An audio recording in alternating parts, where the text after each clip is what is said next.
The president said he was going to end the war in Ukraine on day one. We're obviously approaching day 100. And he told Time magazine, like, I really couldn't believe this one. He told Time magazine it was an exaggeration, and people knew that it was said in jest. This is a war. Yeah. This is a war. This is a country that has been at war for years. And are we really going to swallow that? I was just kidding. I think his supporters do. I think the Republicans who have abdicated their responsibility in Congress have. I think the rest of the world looks at it and says, oh, now we're not going to share information with you anymore. Now we know we can't trust the United States. Now we're not going to do national security sharing, because it's not just that you failed to solve the war, right? It was nothing that anyone was going to be able to fix in a month. The larger issue is that you have done nothing. You have allowed Russia to get more aggressive, and then you basically tried to sun and embarrass and emasculate the president of Ukraine when he came to the United States. Nobody liked that. And then you sent your little lapdog, J.D. Vance, over to Europe to tell everybody else that they're the old war. We don't want to work with you anymore. That's where the problem is. The humanitarian crisis is clear. What Russia is doing is terrible. People are starving. People are dying. We wish this war was over. That's already clear. But the policy element of it and the failure on the part of Donald Trump has changed the way America is looked at across the planet. And I'll tell you this. I was talking to a really good friend of mine who left the country, like a lot of people, lives in France now. And she said, you know what's really interesting? She's like, when I talk to people, we're out, we're hanging out and socializing, they ask me if I'm a refugee. They asked, what? She said, they ask if I am a refugee. Are you one of those Americans who's moved here since Trump got back into power because your country is unsafe now? And she said that what she often hears, and she works in politics, when she's just talking to smart people, is they say, the first time you guys elected him, we figured maybe it was kind of a fever dream. But now that you've done it again, we know we can't trust you. That's the long-term result. This time, it wasn't about him. This time, we knew exactly who he was, and it's about us. Exactly. On the war, Volodymyr Zelensky is another person who's tougher and stronger than Trump. Donald Trump, by saying he's going to end the war, he is aligned with Vladimir Putin, and he's trying to close the war on Putin's terms. And Vladimir Zelensky is not having that. And other powers, our former allies in Europe, are not having that. So I think he's been, that's part of the reason. It's not just because wars are difficult. It's because he was looking for a particular outcome that he's found it very difficult to achieve. Strengthening the NATO alliance was actually one of Joe Biden's strongest achievements. He doesn't get a ton of credit for it because foreign policy isn't something that voters focus on. But is the lesson learned here? Diplomacy is really hard, right? When you come from real estate, it is. Here's a one-pager. Take it or leave it. I'm going to walk away. That doesn't work in war. Yes. Not just in Ukraine, but with Israel. Yes, and Trump had a very easy argument in the campaign, which was these wars in Gaza and in Ukraine were not happening when I was president. True, they weren't happening when he was president. He did not answer the rest of that statement, that question.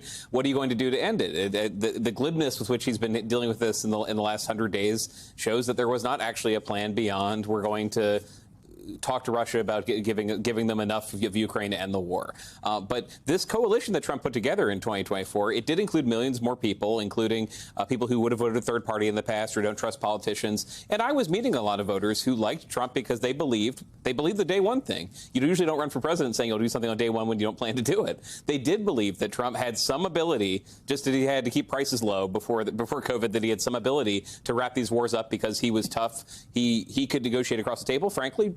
He didn't look as old as Joe Biden, and Joe Biden looked like he could get rolled, and he couldn't. And I have seen this start to break apart some of the coalition, the way that you're talking about. Where? Barstool. Just in the sort of podcast network, I have seen people who took a big bet on Trump and were very comfortable saying he's going to get the peace in Gaza because Netanyahu trusts him. He's going to get a peace in Ukraine because he's tough.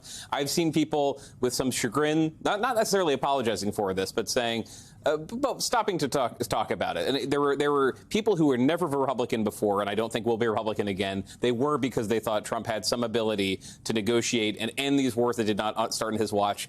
The Gaza part in particular, it's still Democrats who are getting protested by people who are calling it genocide, et cetera. But there were people who said this is going to end. I'm not going to have to think about it. He's going to have some sort of deal. There are still bombing happening, and there's still this plan that blew people away the first couple weeks of the presidency to just turn it into some sort of resort. That immediately started losing people. Just in going out and talking to voters who are not necessarily hard partisans, that's where I saw some people saying, I took a risk and I do regret it. I don't know how Biden would have fixed it, but certainly he's not going to. Well, those voters that David's talking about are the voters who decide elections. Yeah. When you go from 49 to 40, you're losing people. I agree with you guys. He's not losing MAGA people, but he's losing voters that he needs and Republicans need to win. The soft Republicans, the ones who kind of vaguely had a sense about strength and doing something about inflation, those people are drifting away from him. But let's talk about Pete Hegseth, because you brought it up a moment ago.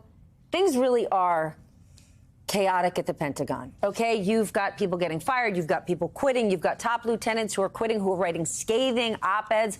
We've got reporters who are telling us it is pure chaos inside the Pentagon. And the thing is, well, he might not be at risk of the president sending him packing.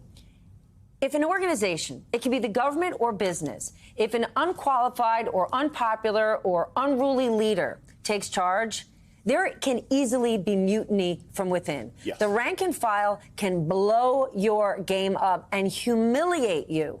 How do you think this is going to go? Because as humiliating as this is for Hegseth, he does represent a part of MAGA that really are ride or die for Trump, and Trump knows that.